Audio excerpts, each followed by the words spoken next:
E aí, galerinha, professora de História na área, Tati, tudo bem? Então, hoje a gente vai falar sobre a pré-história.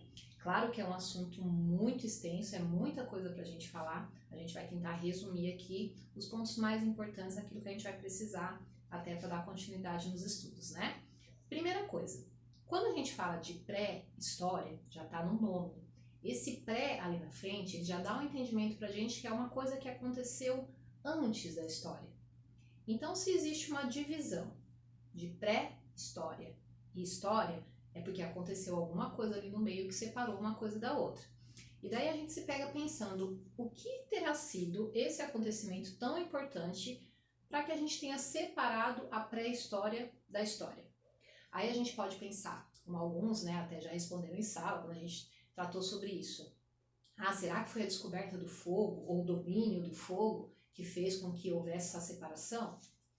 O domínio do fogo ele vai ser uma coisa bem importante, mas ainda assim não é o acontecimento que divide pré-história de história. A gente pode pensar assim também, a saída do homem da caverna. Homem pré-histórico, todo mundo sabe que morava nas cavernas, chega uma hora ele sai da caverna, então será que isso é o que divide a pré-história da história? Ainda não. Esse acontecimento tão importante para o andar da história vai ser a escrita. Quando a gente tem o aparecimento do primeiro tipo de escrita, o surgimento da primeira forma de escrita, aí sim a gente tem o começo da história. Então, pré-história, a gente nem está se apegando ainda nas datas, tá? Vamos deixar as datas para depois. Primeiro vamos entender os conceitos, que é o importante agora para a gente. Então, a pré-história, ela vai desde o surgimento do primeiro hominídeo, tá? Até o surgimento da escrita. E a história, ela começa a ser contada a partir do surgimento da escrita até os dias de hoje. A gente usa muito isso em história, talvez isso enlouqueça um pouquinho, bagunça a cabecinha de vocês. A gente tem as nossas divisões, né? A gente tem o nosso tempo histórico e os acontecimentos, eles vão sendo separados como se fossem pequenos blocos. Às vezes um maiores do que os outros, né? Mas esses blocos, eles são o quê? Uma espécie de divisão que a gente faz dos períodos históricos para que a gente possa entender cada um deles. E dentro desses blocos, desses períodos históricos, a gente sempre tem um acontecimento muito importante que vai separar um do outro. Então a gente vai dentro de um mesmo período, como da pré-história, né? Começa com o surgimento do homem, vai andando, opa, surgimento da escrita. Acaba a pré-história, começa a história. Então a gente tem essa divisão de blocos. Dentro da própria pré-história, a gente tem essas divisões e subdivisões, e na história a gente também tem isso, né? A gente vai ver mais pra frente nos próximos vídeos. Por enquanto, vamos se apegar então na pré-história.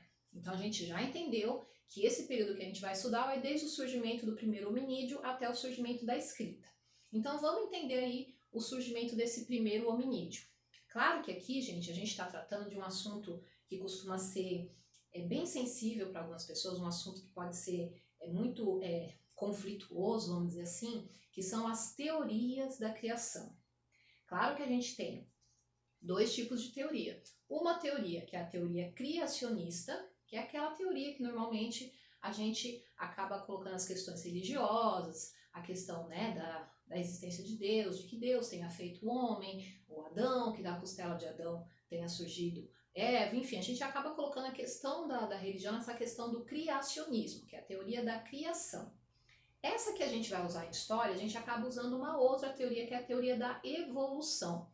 Essa teoria da evolução, existem alguns cientistas que defendem essa teoria e a gente acaba se baseando nelas para poder entender esse processo histórico aí da pré-história. Pois então, a partir da teoria da evolução, e a gente já vai falar depois desses cientistas, a gente tem algumas divisões. E depois a gente vai falar também como é que esses homens eles vão evoluindo. Já que a gente está falando de teoria da evolução, a gente vai falar de como esses hominídeos foram evoluindo, né? Um dos cientistas que a gente mais vai falar, que é o Charles Darwin, ele vai defender essa teoria da evolução, onde, segundo ele, seria a teoria da seleção natural, né? A gente vai falar mais um pouquinho sobre isso depois, mas só para adiantar, é que a gente, na verdade, a raça humana, os primeiros hominídeos, tenham surgido a partir de uma ramificação de uma espécie de chimpanzé. é difícil a gente, né, conseguir processar essa informação, principalmente assim para os pequenos, porque pensar assim que a gente é descendente de macacos é meio complicado. A gente resume isso, deixa isso mais simples, mas a ciência explica que não é bem desse jeito tão simples, a gente é simplesmente descendente dos chimpanzés, não é bem assim. Mas a princípio, dizendo a grosso modo, mais ou menos seria isso.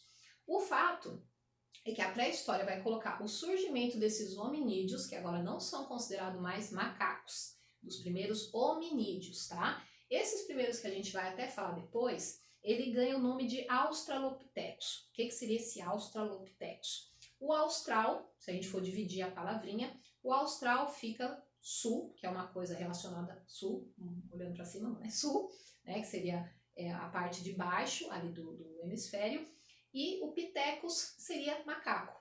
Lembra do Piteco lá da Turma da Mônica, que era o homem da caverna e tal?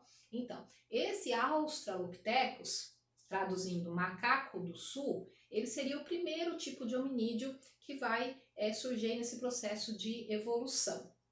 Aí dentro da pré-história, a gente vai ver que esse homem que vai desde o Australopithecus até o Homo sapiens, que é nesse estágio de evolução que nós estamos agora, ele vai